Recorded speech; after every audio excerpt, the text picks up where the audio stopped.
What's going on, guys? Welcome back to the Hands-On channel. I thought it was time for a change of scenery. We're out here at my pond. I'm out in the canoe, if you can't tell, and having a great day. It's a little hot and sticky, but that's okay. Hopefully we'll catch a fish or two while we're talking. But today I wanted to talk to you about the new policy updates that YouTube has created regarding election misinformation, as they called it. I find it funny, as I was reading through their statement, they're basically saying in the past they weren't allowing people to make false claims. Well, who's to say it was a false claim? YouTube is putting that label on it without a proper investigation. Now, they would argue that there was an investigation and that they didn't find any massive examples of voter fraud, but I'm calling BS. You guys know, if you follow the channel for a long enough time, you know I've been hinting around to it, to saying it for a long time, and I can't do it because they're going to nuke my channel if I do. Well, according to their new policy updates, now I'm allowed to say what I truly believe and what I've believed all along. The 2020 election was the most fraudulent election I've ever witnessed in my life, and I've seen quite a few. Now, I'm still not allowed to criticize certain things like the legitimacy of mail-in ballots and stuff like that. So if you are going to be critical and say things like FJB stole the 2020 election with the help of Hillary Clinton, Barack Obama, George Soros and his son, and all these other commies that have been basically stealing our liberty away from us, stealing our rights away from us, and it's been unanswered. And they're back up for just a second about what I was saying about the liberals' argument is, well, there were no judges or any courts that decided any of these cases were, you know, enough of a change would have been made that, you know, they were basically saying that the judges refused to see these cases or hear these cases, which is true. But the reason that they refuse to hear these cases is because they're freaking cowards, many of them. Not all judges, of course. Just like not every single politician is bad. There's still a couple of good ones out there, but the real reason I wanted to make this video, besides the fact that I can now say the 2020 election, in my mind, without a shadow of a doubt, was stolen through multiple ways. They use electronics and, you know, tricks on the voting machine, just like we saw during the midterm election where Carrie Lake had her election stolen away from her. Hopefully I'm allowed to say that. I have no idea. They didn't specifically say that, but I'm going for it anyway. But long story short, you're allowed to say Joe Biden stole the 2020 election now. And there was a lot of shenanigans that went on. You couldn't even hint around to it before and say shenanigans or funny business or anything like that, or they would demonetize, at very least, demonetize, or at most give you a strike on your channel, which I've had several because of pushing the envelope on the election integrity. They didn't want me talking about that, not one bit. Well, now we have to ask ourselves, why are they all of a sudden allowing this to happen right before the build-up for the 2024 elections that are coming around the corner? There are many different reasons you could look at. I mean, I think personally, a big part of it is that they know their guy's going to lose. I mean, hell, he can't even walk across a stage without falling down and embarrassing the entire nation on a world stage. So anyway, we'll slow this down a little bit. I was throwing a spinnerbait, but now I'm going to try this pond magic worm right here. It's awesome. I really like the ones that have the chartreuse tail on them, but I've caught a lot of fish on these right here. So anyway, now all of a sudden we're allowed to say things that for the last 2.5 years or so we've been banned or forbidden to say. I find that very interesting. Their timing is incredibly suspicious to me. Now, am I looking for a conspiracy theory or to glom onto? No, not really. It just seems very suspicious that all of a sudden they're doing this. Now, my thinking is, first and foremost, I think they're doing it for a reason. These communists, they never do anything unless they have a reason for it. And I think their reason this time is they're going to use people like me and other people on the internet that are now going to be able to talk about how the 2020 election was stolen. They're going to use that to keep people at home. So if everyone thinks that it's hopeless to vote in 2024, then they'll just stay home. If all the Republicans and stuff just stay home, then there's a chance that Trump won't win, right? Or whoever the nominee is. I happen to think it will be Donald Trump, at least at this point. And of course, they're trying everything. Oh, that was a hit right there, but I missed it.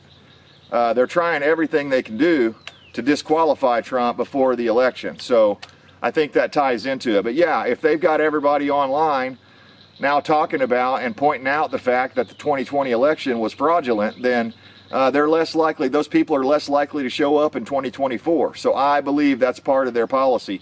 Also, it could be the fact that they want to figure out who their enemies are, the communists. You know, they don't want people that are going to question their methods and their, you know, I'm reminded of something that I think it was Joseph Stalin that said, basically it doesn't matter how many votes you get, it matters who counts the votes. And I think that's a very important lesson that we need to take away from the 2020 elections. Many cases, I'm sure you guys remember, there were observers that were blocking the windows and not allowing people to see in from the opposition party. And these were basically hijacked and taken over by Democrat operatives. All of the, not all of, but a lot of the polling places in key districts and states were taken over by the Democrats. And you weren't, as a Republican observer, you weren't allowed to go in there or enter, and they locked them out. I'm sure you remember. There was all the weird stuff with, I mean, you know, you can just look around. I'm not going to specifically say any names because this company that has a lot of control over our voting systems, I remember reading years ago, they're involved heavily with George Soros. They're funded by George Soros as one of his, you know, companies that he has out there that, you know, he uses to run cover operations like this for the Democrat Party.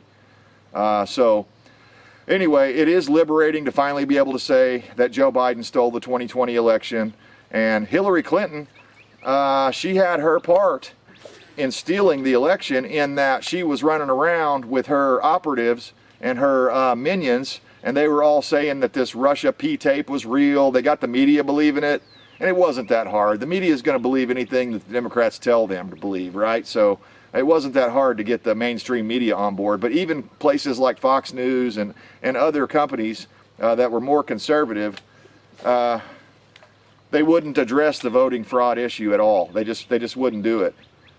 And they were afraid. They were afraid of being censored and edited and banned and, you know, everything else that goes on, having people fired. I think that's one of the main reasons that Tucker Carlson is no longer with Fox News anymore, is he got as close as anybody else got on Fox News to saying what we're all thinking. The 2020 election was rigged, and it was rigged in favor of sleepy Joe Biden, the guy that never campaigned. I mean, he did a little bit of campaigning. I don't want to say not once, but most of the time, you remember, he was hiding in his basement. And the events and rallies that he held, they, of course, blamed COVID, and they said, well, we can't have very many people in here. But I argue that this whole thing is a fucking farce. You guys that have eyes to see, ears to hear, you know what I'm talking about. This whole thing, it's no longer a presidential election. It's a selection in the case of 2020. Now, am I saying you should stay home in 2024? Hell no, you have to go. This may be the most critical election we face as a free people. If we want to have freedom and liberty, we're going to have to go and vote, even though we may not necessarily believe in it in the same way we used to. We still have to go vote, because if nothing else, by us staying home, that guarantees a victory for the Democrats. If we go out and vote, the more of us that show up, the harder it is for them to cheat. I mean, it's only possible for them to cheat if the numbers are super low. But if the American people, you know, that sleeping giant that the Japanese general famously talked about, if the American people, the silent majority, finally wake up and show up to the voting booth on election day, and we also have to do things like they're doing. You know, I don't like it that they use this new method of ballot harvesting and all this stuff, and I don't even know. Maybe ballot harvesting has been around forever, but to me, it's something new in our vocabulary. I've never heard this before until 2020, and, you know, I mean, there were just so many things. If you watched Dinesh D'Souza's his broadcast about what was it called, 2,000 mules or something like that, thinking that's it. Maybe it was 10,000 mules. I don't know. The point is they were using mules to go and stuff these ballot boxes in all these key districts. See, they didn't do it in red areas where, you know, they knew that the Republicans were going to win anyway. They did it in key battleground states where it would have made the difference between winning and not winning. And so they were really smart about it. Got to give them their credit. They fooled us big time, a lot of us. And so I think now we've got a situation that's kind of like, I know you guys remember when we were going through the whole thing and the great divide over COVID, and a lot of people were like, oh, you got to mask up, you got to listen to the CDC, you got to listen to Fauci, blah, blah, blah, you got to do everything they say. If they say get a vaccine, I'm going to do it. If they say they got to stick it up my ass to give it to me, then that's what I'm going to do. I'm going to bend over and spread it for them. I don't care.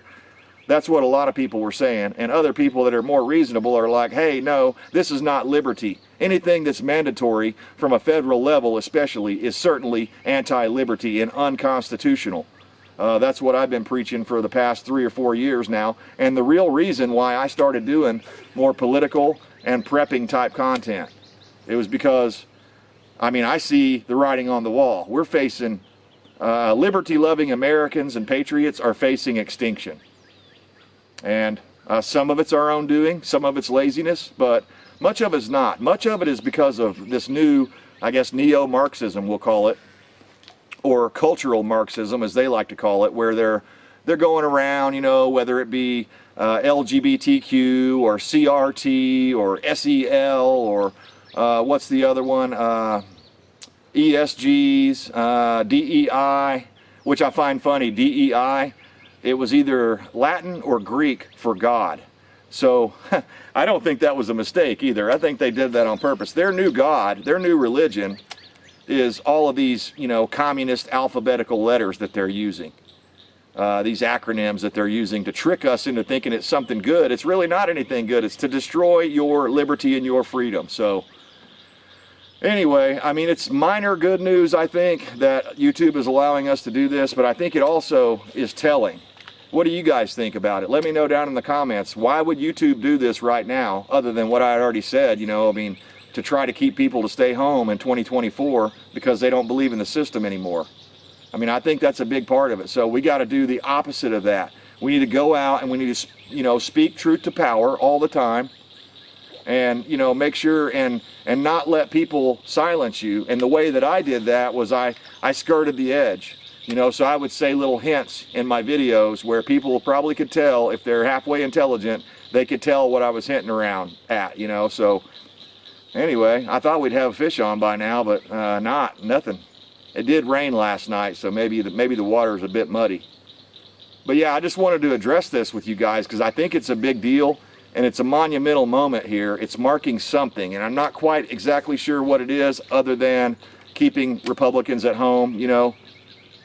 Maybe it's that, you know, that YouTube and their new CEO believes that when Donald Trump wins, he's going to crack down on a lot of these social media companies, and I really hope he does. So maybe that's it. Maybe they're trying to cover their ass, even though they already got away with, you know, I almost said murder, but they didn't get away with murder. They got away with, you know, assassinating many different creators here on their platform, though. Just making them disappear, and they'll never come back. I mean, there are so many people. I've thought about doing a video about all the different great patriots that I've seen come and go off of YouTube. It's horrific, man. I mean, it's unreal that so many people have been banned over such minor things, like questioning the 2020 election. When we all pointed out the hypocrisy of Hillary was questioning the 2016 election. And that was fine. Those videos stayed up. The news media was questioning the 2016 election. Several Democrats were questioning the 2016 election, which is their right because it's fucking freedom of speech, man.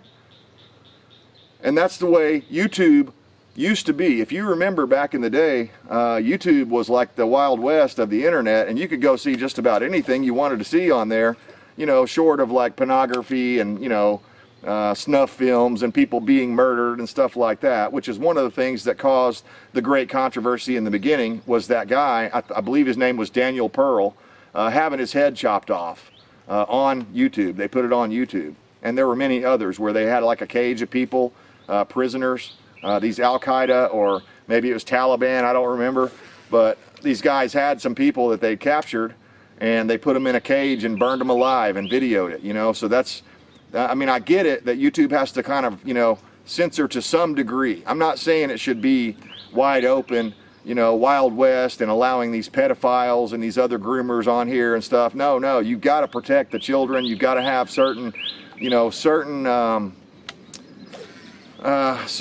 level of censorship. But when you start censoring people's free speech to have a different opinion, and it wasn't just something that, you know, they say it's a conspiracy theory, but it wasn't a conspiracy theory. You could point to several different issues. I mean, there's so many different things that didn't smell right about 2020 that, I mean, I've forgotten probably 3/4 of them because so much stuff happened. I mean, you remember, I don't have to tell you, just so much stuff happened in the news cycle, and it all got covered up. The stuff that would have helped Trump got covered up by the mainstream media because that's what they do.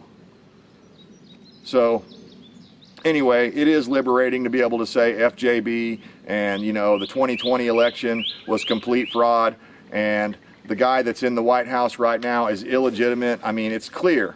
Who would have voted for this guy? I get it, there were a lot of people that were super anti-Trump, but the middle of the night, the way all those votes started coming in suddenly, and I mean, maybe that was because of the mail-in ballots. I don't know. But the investigation was never done to my level of satisfaction.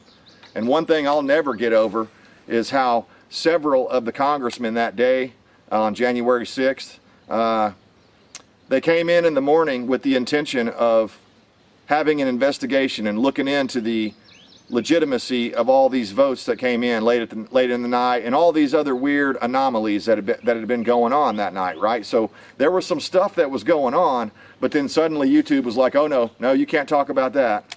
And the mainstream media, same thing, they were all banned from talking about it.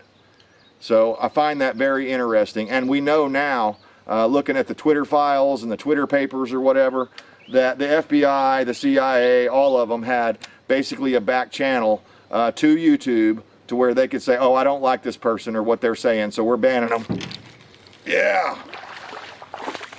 Oh man, I hope he didn't swallow it.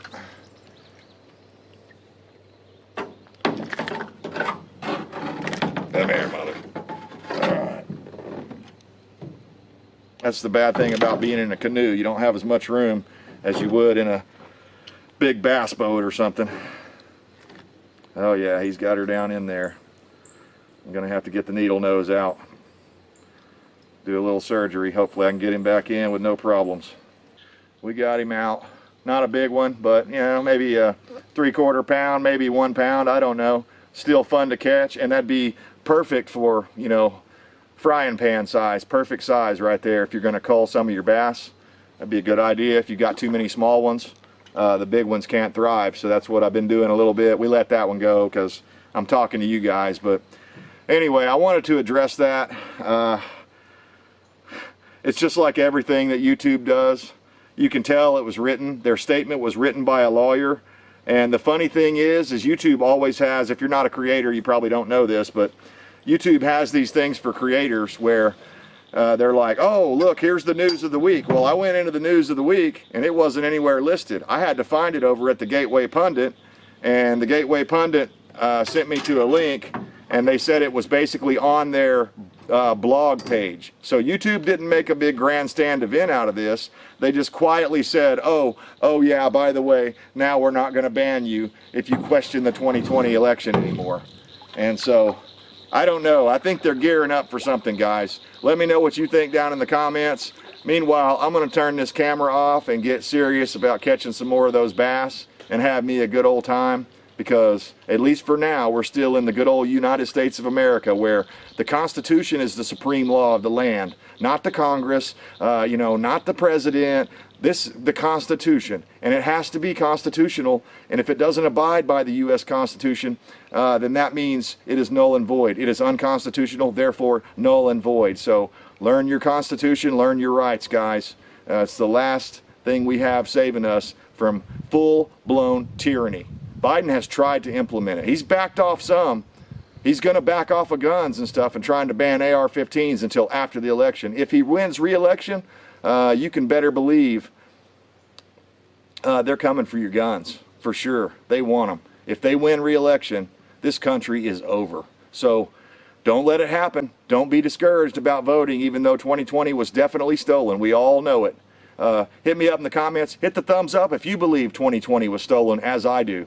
Let me know what you think down in the comments. If you think it was legitimate, let me know down in the comments. I'd love to have a debate with you. And if I was on my computer, I could provide many, many, many links proving my point.